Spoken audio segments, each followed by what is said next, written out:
Top quality और consistent performance के लिए सिर्फ सिल्वर पंप नाम याद रखना। रूस पर लगे प्रतिबंध अस्थायी रूप से हटा दिए गए हैं। पुतिन की यात्रा के लिए वित्तीय लेन देन की अनुमति मिल गई है। अस्थायी निलंबन 20 अगस्त तक जारी रहेगा। तो ये बड़ा फैसला है, जहां रूस पर लगे प्रतिबंध अस्थायी रूप से हटा दिए गए हैं और पुतिन की यात्रा के लिए वित्तीय लेन देन की अनुमति भी मिल गई है। प्रोफेसर अमिताभ सर, आपका रुख करेंगे।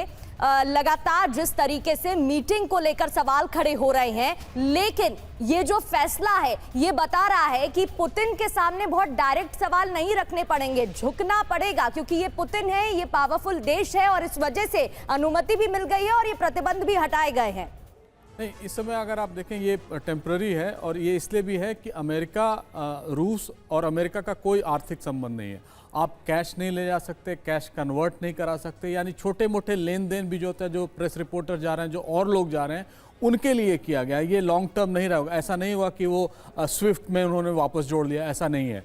तो ये टेम्पररी ही है। रही बात जो शर्तें पुतिन ने रखी हैं, अगर आप उन शर्तों को ध्यान देंगी तो देखेंगे कि ये 2022 वाली स्थिति को ले जा रहे हैं, जब उन्होंने कहा था कि यूक्रेन रिटर्न अंडरस्टैंडिंग दे कि वहाँ वो कभी नेटो ज्वाइन नहीं करेगा, वो कभी उनके जो रूसी भाषी लोग हैं उन पर अत्याचार नहीं करेगा, जो कहता था वो कर रहे हैं, और किसी भी तरह से बाहरी सेना वहाँ नहीं आएगी। अगर वो वापस वही चीज़ पर जाना है तो 2022 वाली स्थिति हो जाएगी, जिसके लिए यूक्रेन कभी तैयार नहीं होता और युद्ध हुआ था।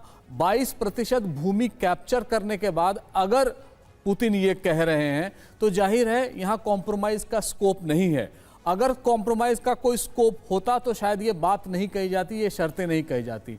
लेकिन सबसे इम्पोर्टेंट बात ये है कि ये मिल रहे हैं और यहाँ से बात आगे ही बढ़ेगी। मुझे नहीं लगता है बहुत ज़्यादा स्थिति खराब होगी। अगर जो 25% की बात कर रहे हैं ट्रंप, दोनों और वो लेन देन कि नहीं कुछ हुआ तो फिर हम रूस के खिलाफ कड़ा एक्शन लेंगे, वो भी बात कह रहे हैं। मतलब दोनों सिक्के जो हैं अपनी जेब में रख के चलना चाहते हैं। क्या ये संभव है पुतिन जैसे नेता के साथ? ये बड़ा अपने आप में महत्वपूर्ण सवाल हो जाता है। और वार्ता की सफलता के लिए ट्रंप बड़े कदम उठा सकते हैं। बातचीत के दौरान ट्रंप पुतिन के सामने बड़े प्रस्ताव रख सकते हैं। प्रस्ताव ऐसे होंगे जिससे रूस को फायदा होगा। रूस की आर्थिक हालत सुधारने के लिए ट्रंप प्रस्ताव दे सकते हैं। तो देखिए, बातचीत का एक ग्राउंड बनाने के लिए और आगे का रास्ता तय करने के लिए ये सारी रियायतें, या एक तरीके से कह सकते हैं कि ये सारे फायदे वो रूस को पहुंचाने की कोशिश कर सकते हैं।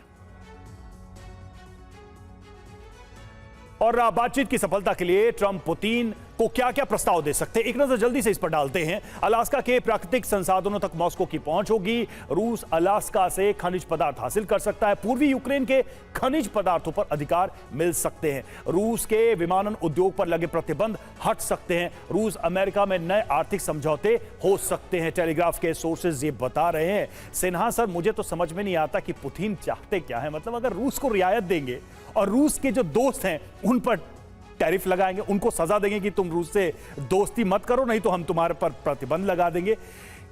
क्या ट्रंप की मानसिकता वही है जो सेक्रेट गेम्स में एक कैरेक्टर नवाजुद्दीन सिद्दीकी का था, जो बार बार बोलता है कि कभी कभी लगता है अपुनिच भगवान है, अपुनिच भगवान है, मैं जो चाहेगा वही होगा? क्या ट्रंप को यही लगता है कि वो जो बोल देंगे बड़े से बड़े मुद्दे में वही होगा? रूस को रियायत दे देंगे, रूस पर प्रतिबंध लगा देंगे, भारत के साथ रूस से संबंधों की वजह से सजा देने की बात करने लगेंगे। कर क्या रहे ट्रंप?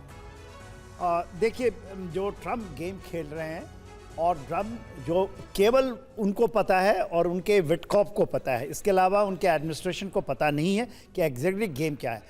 एक चीज़ ट्रंप के बारे में जो हम लोग सोचते हैं और जो चीज़ ज़मीन पे है, जो खास करके पुतिन जो समझे हैं, पूरे अमेरिका के अंदर में ये कोई मानने के लिए तैयार नहीं था कि जो लड़ाई शुरू हुई 2022 में, जो रशिया का कंसर्न था, सिक्योरिटी कंसर्न, कि नाटो का विस्तार नहीं हो, और इसीलिए वो आए वहाँ पर, और उसमें उसको फ्रंटलाइन स्टेट नहीं बनाया जाए यूक्रेन को। और जेलेंस्की इसके इसलिए तैयार थे, इसलिए लड़ाइयाँ शुरू हुई और ये देखिए इतनी लंबी चली गई। एक बात है, डोनाल्ड ट्रंप बार बार उनको फ़ोन पे बताते हैं कि मैं आपके इस सिक्योरिटी कंसर्न को जानता हूँ।